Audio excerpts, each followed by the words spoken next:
Bismillahirrahmanirrahim Bapak Ibu semua. Tadi alhamdulillah kita sudah dari jam setengah 10 ya sampai jam 3. Kurang lebih sekitar 5 jam pelatihan kita kali ini.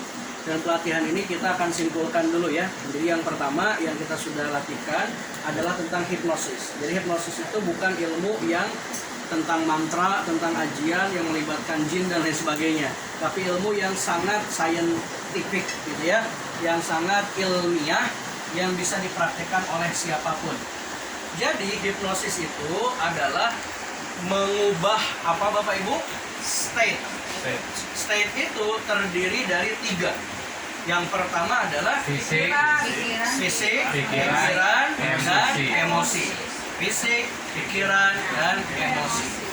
Ketika fisik kita A, emosi A, lalu pikiran A berpindah ke B, maka saya sudah terhipnotis. Jadi sesimpel itu. Maka gimana cara mengubah state orang? Ubahlah salah satu di antara 3 tadi. Jadi cara mengubah yang 3 tadi nggak harus ketiga-tiganya langsung diubah, tapi salah satunya. Bisa dari sisi emosi, tadi ketika berbicara, ya Allah kesian banget ya Bu ya posisinya kayak gitu. Itu adalah mengubah emosi. Bu boleh Bu bajunya di situ dulu disimpan gitu. Pak boleh buka dulu bajunya taruh di situ. Silakan Pak duduk. Yang diubah apa? Fisik. Silakan berbaring dulu, tengkurap dulu. Kadang kalau klien itu nggak paham nih, saya tengkurap dulu atau telentang dulu kan gitu. Kita kasih arahan, yang ngasih arahan silakan Bapak tengkurap dulu gitu ya. Nah, saya izin pakai dari kaki dulu ya gitu. Itu yang diubah adalah fisik. Oke ya.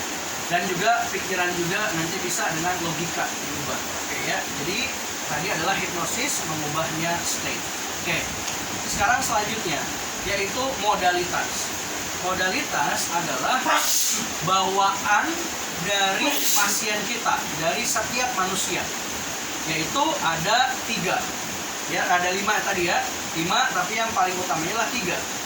5 itu apa? Visual, auditory, kinestetik, olfaktori, gustatory. Dari yang 5, yang paling utama adalah 3 apa saja? Visual, auditory, lalu kinestetik.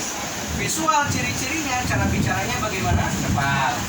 Kalau auditory sedang. Kalau kinestetik lambat. Oke. Kalau visual yang lebih senang ke spek apa? Visual, auditor, apa kinestetik? Kelihatan. Visual, betul. Yang senang, yang sering menggunakan kata-kata mendengarkan berarti apa? Auditory. Yang mudah baperan yang mana? Kinestetik. Yang nggak pekaan yang mana? Visual.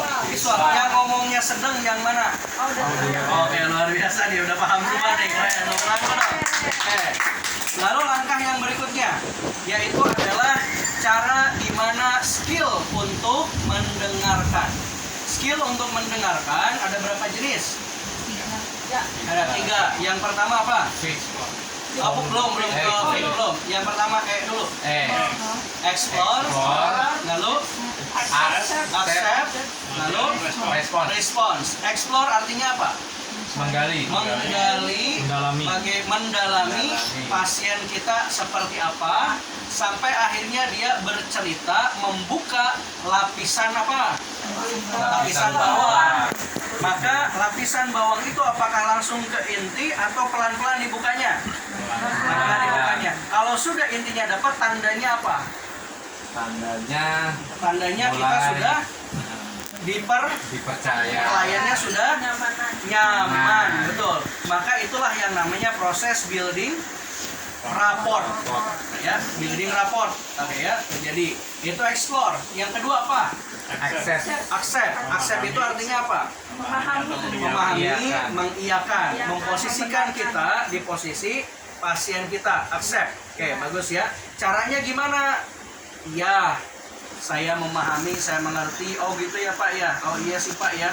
Oh iya gitu. Ya Allah, oh begitu ya Pak ya. Nah itu adalah accept ya. Lalu yang ketiga apa? Respons itu artinya ada 2 respons itu. Apa yang pertama? Pernyataan. Yang kedua? Pertanyaan. Pernyataan yang terbaik adalah pernyataan dari siapa? Dari klien kita, ya. Pertanyaan dalam rangka apa? Untuk mengulang lagi ke mana? Ke explore. Biar apa? Biar terjadi komunikasi yang lebih panjang. Tujuannya IR itu agar apa? Klien merasa nyaman. Akhirnya nanti ujung-ujungnya kemana? Balik lagi pelangganan, oke ya. Lalu yang terakhir, IR sudah dapat, tadi praktek juga alhamdulillah sudah dipraktekkan. Bapak Ibu ada yang jadi karyawan kliennya ya, ada yang pendiam, juga ada yang akhirnya bercerita, ada juga Bapak Ibu jadi terapis. Jadi kita tadi sudah praktek ya. Lalu yang terakhir adalah menyamakan frekuensi. Menyamakan frekuensi ada 3 cara. Apa tadi? Volume. Singkatannya apa dulu? Yang pertama apa? Volume. Ya, volume itu berarti apa? Nada. Besar kecil suara ya. Lalu yang kedua Intonasi. Intonasi itu apa? Gaya atau irama. Irama, gaya atau penekanan suara. Yang terakhir apa? Kecepatan berarti gimana kita menyesuaikan kecepatan kita dengan siapa? Dengan pasien kita, dengan klien kita. Ya, mudah-mudahan itu bermanfaat Bapak Ibu semua. Alhamdulillah sudah dapat tadi pendalamannya ya. Mudah-mudahan semua pada jadi jago gitu ya dalam ini komunikasi, dan semoga langganannya pada terus berlangganan, bukan hanya berlangganan, nambah langganan. Amin ya Allah ya Rabbal alamin.